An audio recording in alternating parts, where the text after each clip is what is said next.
A mother's love is a reflection of God's grace. She rises with the sun to care for her family. She is clothed in strength and dignity. Her strength comes from God's wisdom, and her dignity shines in all she does. Her children arise and call her blessed. Her love, care, and sacrifice shape their hearts and lives. Her beauty lies in her reverence for God. Her legacy is love. Her strength is faith, and her reward is eternal. Her children call her blessed, for she reflects God's love in all she does.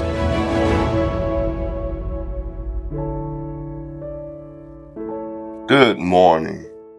I would love right now to wish all the mothers a happy Mother's Day. This is such a wonderful day, not only for the mothers, but for all of those who were birthed by wonderful, beautiful mothers. And today, we want to talk about proof of a mother's love. And we're coming out of Proverbs chapter 1 verse, verse 8.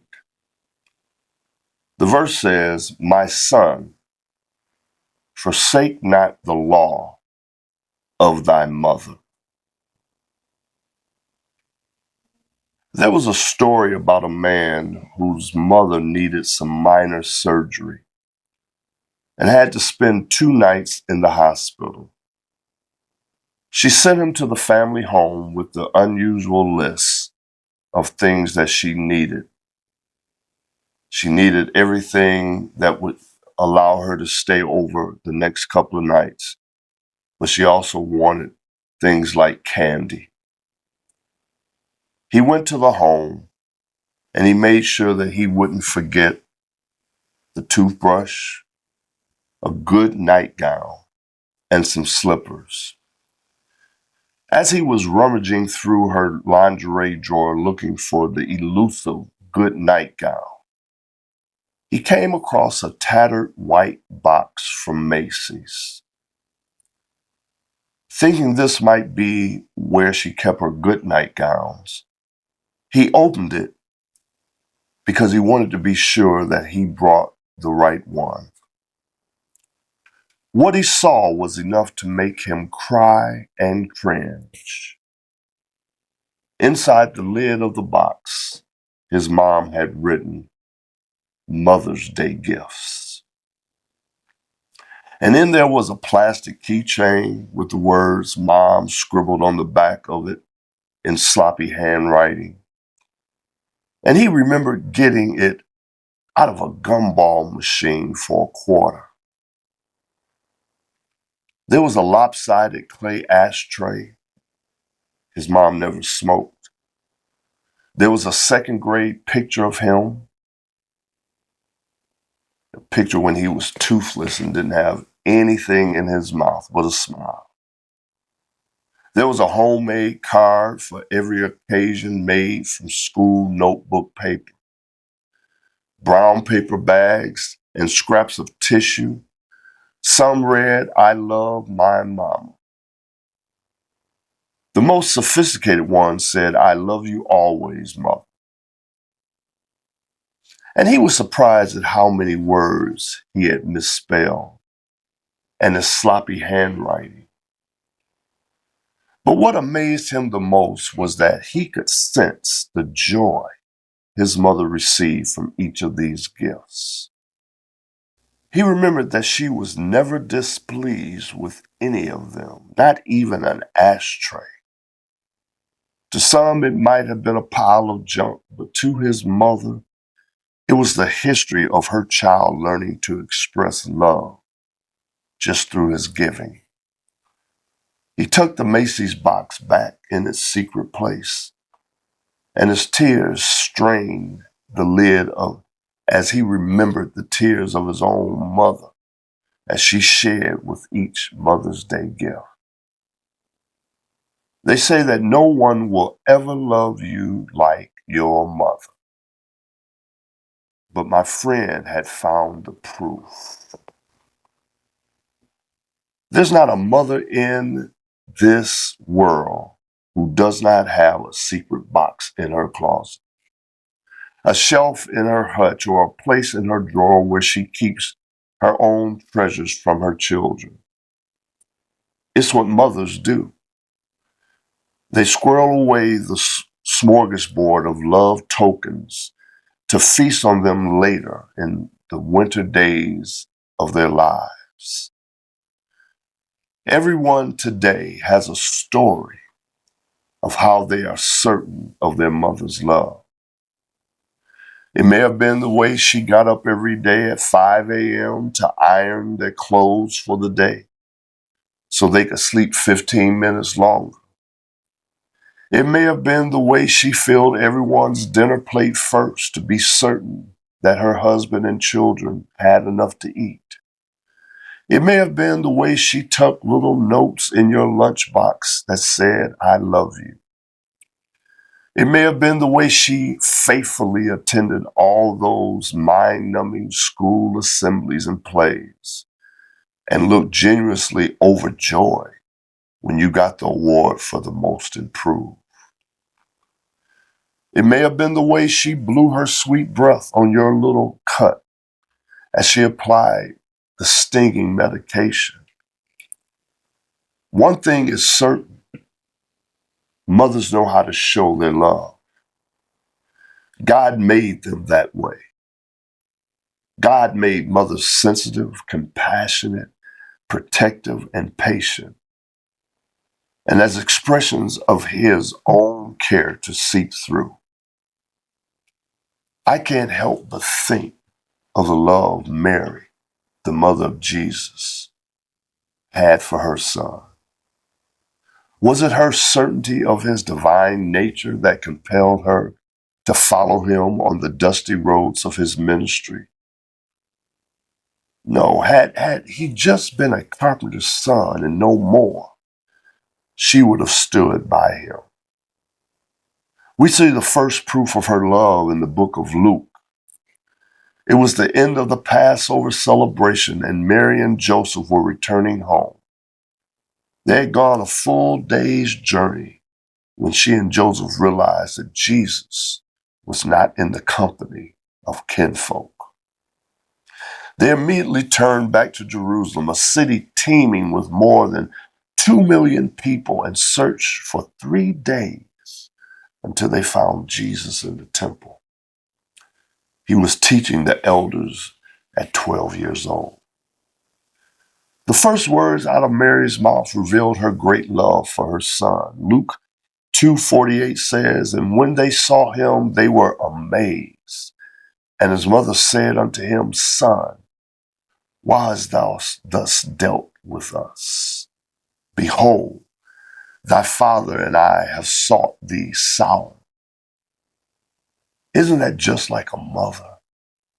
Her first words were an expression of correction and love.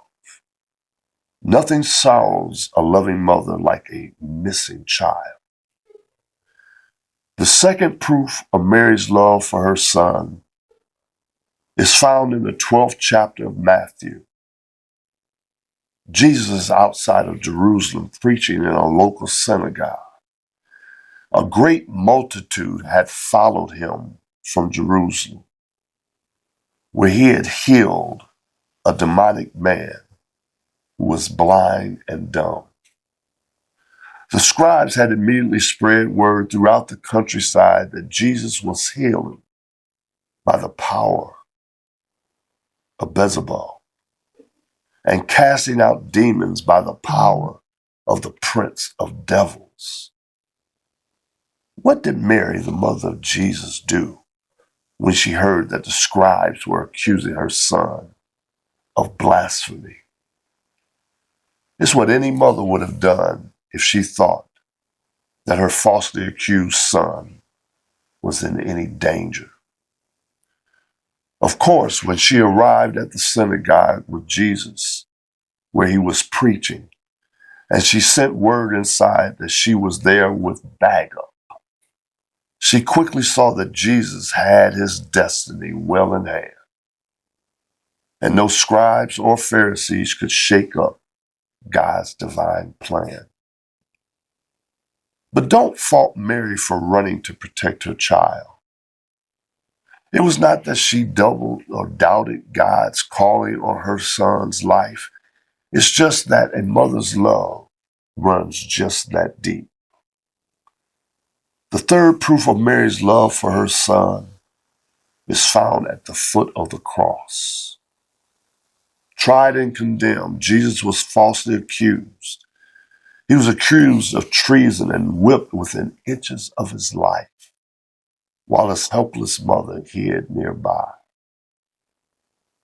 When the Roman soldiers forced our beaten Christ to carry his cross up the road to a hilltop known as Golgotha, or the place of the skull, he was there going to be crucified. Many hundreds of followers denied him and ran into hiding for fear of their lives. But Mary went to the hilltop to be with her son. She knew that her son was the chosen one, the one that the angels of the Lord had said would reign over the house of David and save all the people of their sins.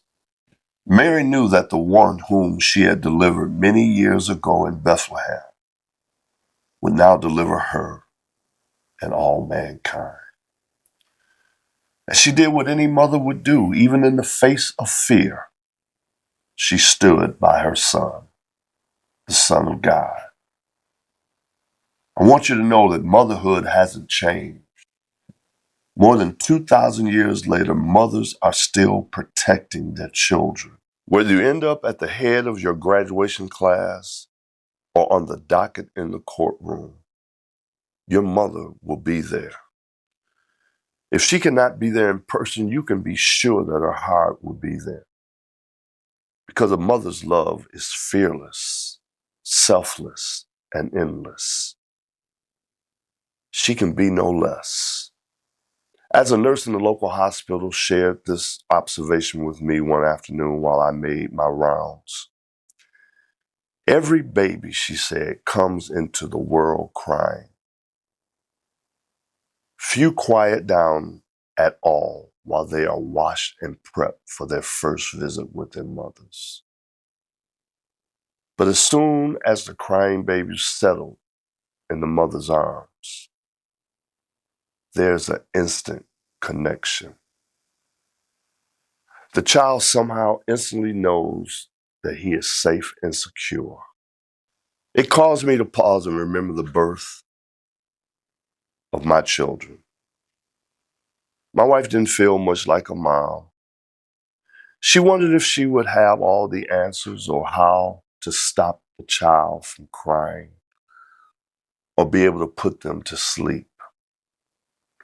But when the nurse came in with our crying bundle of joy and placed her in my wife's arms, wrapped in a snug pink and white striped blanket,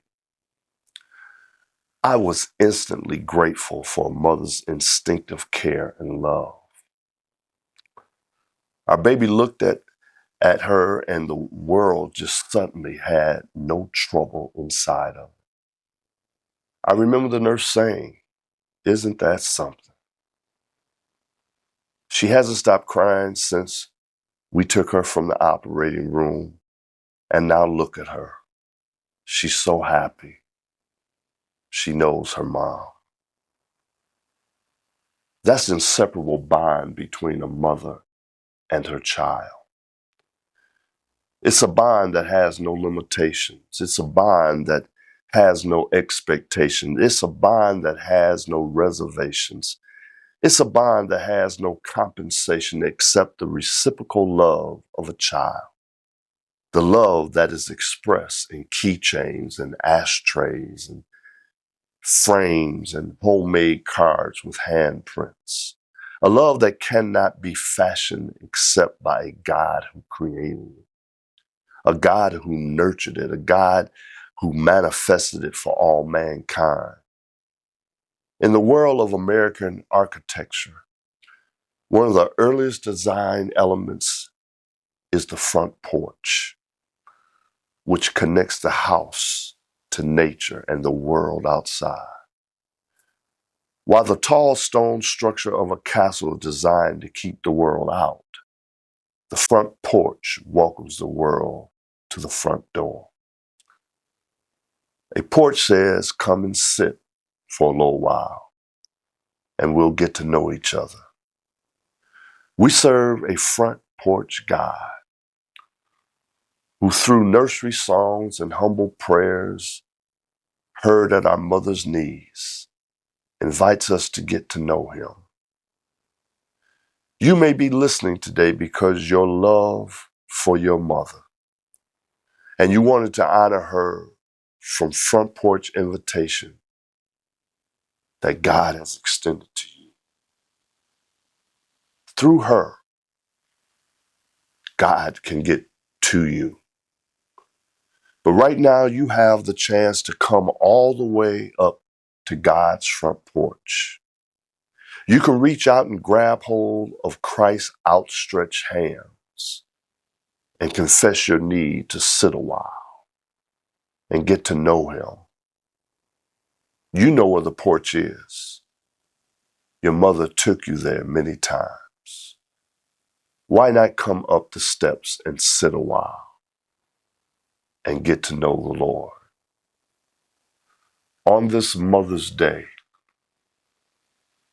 I want you to remember that the love that your mother has illustrated and shown to you over the years is the same love that God gives us every day. And we need to honor our mothers on this Mother's Day, just like we honor our God.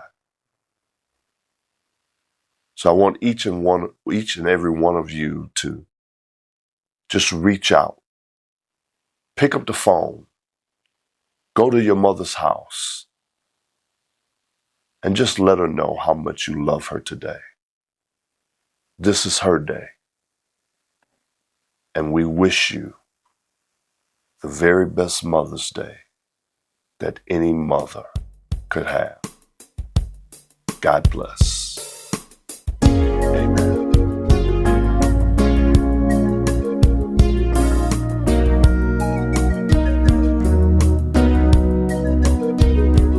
When we think of days from long ago, filled with love and tender care, we raise our hearts in joy because we know God gave us one beyond compare.